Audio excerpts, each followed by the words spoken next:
Coalition bombs continue to rain down on ISIS targets. The question of ground troop support in Syria may have taken a major step forward. Drew Griffin has more on an agreement Syrian rebel commanders are calling historic.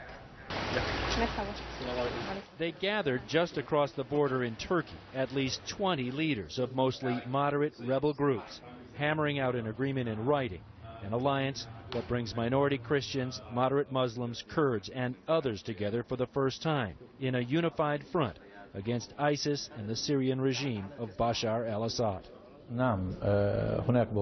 Yes, there are good signs of unity. And anyway, all the factions that met today are unified to fight the regime in ISIS. The deal facilitated by staff from the U.S. House Foreign Affairs Committee, the Syrian Emergency Task Force, and finalized in a push by Illinois Congressman Adam Kinzinger.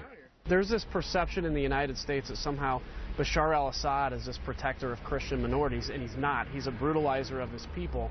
And has created the situation that we see as ISIS today.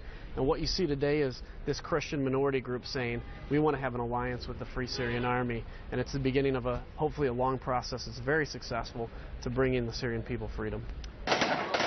Congress has been skeptical about funding Syrian rebels for fear U.S.-made weapons and aid could fall into the wrong hands, perhaps future terrorists. Kinzinger admits in the ever-changing allegiance and alliances battling both regime and ISIS fighters in Syria, he's still not sure whom to trust. Are these guys worthy of our trust and our money and our guns? Yeah, and that's a good question, and that's what we need to find out. Well, I think this question has been answered. Khalid Saleh, the spokesman for the National Coalition for Syria, says Free Syria Army brigades have already been vetted, have received some aid, and have been successful in striking back against ISIS and the Assad regime. Allahu Akbar! And he complains the U.S. still doesn't understand what's happening in Syria, that you will never get rid of ISIS until you get rid of the regime of Bashar al-Assad. And the U.S., he says, should get serious about arming and supporting rebels trying to do just that. At the end, it's a question of why the limited support that these FSA brigades are receiving, especially that they are vetted, they are trusted. We just need to increase that flow. And getting that flow 12 months from now could be much too late. Those brigades might not be here. And then I think the international community is going to have a much larger crisis at its hands.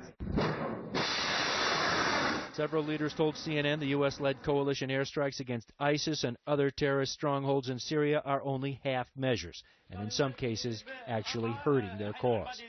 They say there has been no coordination of the strikes, and in some cases bombs have come dangerously close to what the U.S. should consider to be friendly forces, a strategy the rebel leaders believe, so far, has played right into the hands of Bashar al-Assad. Drew Griffin, CNN, Antakya, Turkey.